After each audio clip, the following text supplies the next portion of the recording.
वज़ीर आला खैबर पख्तूनख्वा अली अमीन गंडापुर का हाथ से लिखा हुआ इस्तीफ़ा गवर्नर हाउस को मौसूल हो गया। गवर्नर फैसल करीम कुनी ने तस्दीक कर दी। गुफ्तगू में कहा कि इस्तीफ़े पर 11 अक्टूबर की तारीख दर्ज है।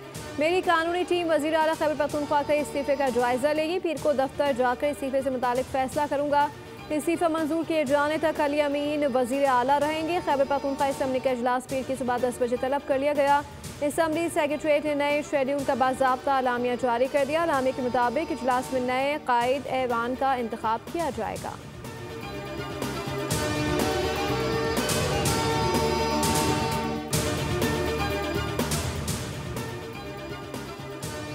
अगर अफगानिस्तान के साथ कशीदगी बढ़ गई तो हालात मजीद बिगड़ सकते हैं। अफगानिस्तान पड़ोसी के फ़राइज़ निभाए। भारत के बयानात इस बात की शहादत है कि वो दोबारा कोई एडवेंचर करेगा, लेकिन भारत को पहले से ज़्यादा मुंह तोड़ जवाब दिया जाएगा। ख्वाजा आसिफ का निजी टीवी को इंटरव्यू। कहा कि अफगान सरजमीन से पाकिस्तान में दहशतगर्दी जारी है। रोज़ाना हमारे शहरी और फौजी जवान कुर्बान हो रहे हैं, जनाजे उठ रहे हैं। ट्वीट में लिखा कि गज़ा में जंगबंदी हो गई तो GT रोड पर जुलूस निकाला गया। ज्यादती है कि उनको बताया नहीं जा रहा कि लड़ाई मुक गई है। लड़ाई मुक गई ए किसी गल दाहजात कर पर आओ घर जाओ।